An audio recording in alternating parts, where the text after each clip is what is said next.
இன்றைக்கி சமையல் பார்க்கலாம். தார்ஸ்டே சமையல் பார்க்கலாம். இப்போ காட்டுறேன். சாப்பாடு கட்டணும், அவருக்கு டைம் ஆகிடுச்சு. சாப்பாடு செஞ்சாச்சு, காட்டுறேன் பாருங்கள். சாதம், சுட சுட சாதம், வெண்டைக்காய் காரக்குழம்பு, வெண்டைக்காய் காரக்குழம்பு, அப்புறம் பீன்ஸு பொரியலுங்க. இது தேங்காய் போட்டு பொரிச்சிருக்கிறேன். பீன்ஸு பொரியல். இது வந்து முருங்கைக்கீரை வேர்க்கடலை போட்டு பொரிச்சிருக்கிறேன். இவ்வளோதாங்க எங்கள் வீட்டில் சமையல்.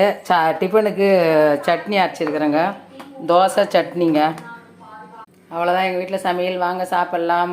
காலை வணக்கம் எல்லாருக்கும். எல்லார் வீட்டில் என்ன சமையல் கமெண்ட் பண்ணுங்கள், சப்ஸ்கிரைப் பண்ணுங்கள். அவ்வளோதாங்க. பாய். டைம் ஆகிடுச்சி, சாப்பாடு கட்டணும். பாய்ங்க.